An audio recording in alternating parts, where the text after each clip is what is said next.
ایک حکایت ایک سبق۔ حضرت موسیٰ علیہ السلام نے ایک مرتبہ اللہ تعالیٰ سے پوچھا، یا اللہ میری امت کا سب سے بہترین شخص کون سا ہے؟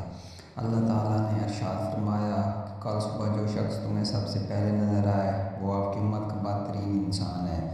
حضرت موسیٰ علیہ السلام صبح جیسے ہی گھر سے باہر تشریف لائے، ایک شخص اپنے بیٹے کو کندھے پر بٹھائے ہوئے گزرا۔ حضرت موسیٰ علیہ السلام نے دل میں سوچا، اچھا تو یہ ہے میری امت کا سب سے برا انسان۔ پھر آپ اللہ تعالیٰ سے مخاطب ہوئے اور کہا، یا اللہ میری امت کا سب سے اچھا انسان کون ہے، اسے دکھائیں۔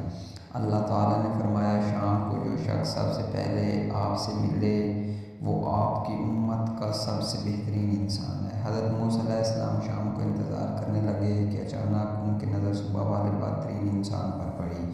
یہ وہی شخص جو صبح ملا تھا۔ حضرت موسیٰ علیہ السلام نے اللہ سے کلام کیا، یا اللہ، یا رب کریم، یہ کیا ماجرا ہے؟ جو شخص بہترین تھا وہی سب سے بہترین کیسے ہو سکتا ہے؟ اللہ تعالیٰ نے فرمایا، صبح جب یہ شخص اپنے بیٹے کو کندھے پر بٹھائے جنگل کی طرف نکلا تو اس کے بیٹے نے اس سے پوچھا، ابا کیا اس جنگل سے بڑی کوئی چیز ہے؟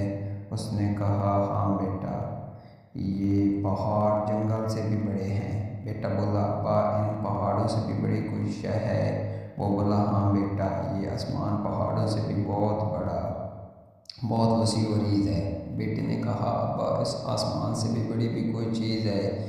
باپ نے ایک ساتھ آہ بھری اور دکھ بھری آواز میں بولا، ہاں بیٹا، اس آسمان سے بھی بڑے تیرے باپ کے گناہ ہیں۔ بیٹے نے کہا، ابا تیرے گناہ سے بڑی بھی کوئی چیز ہے؟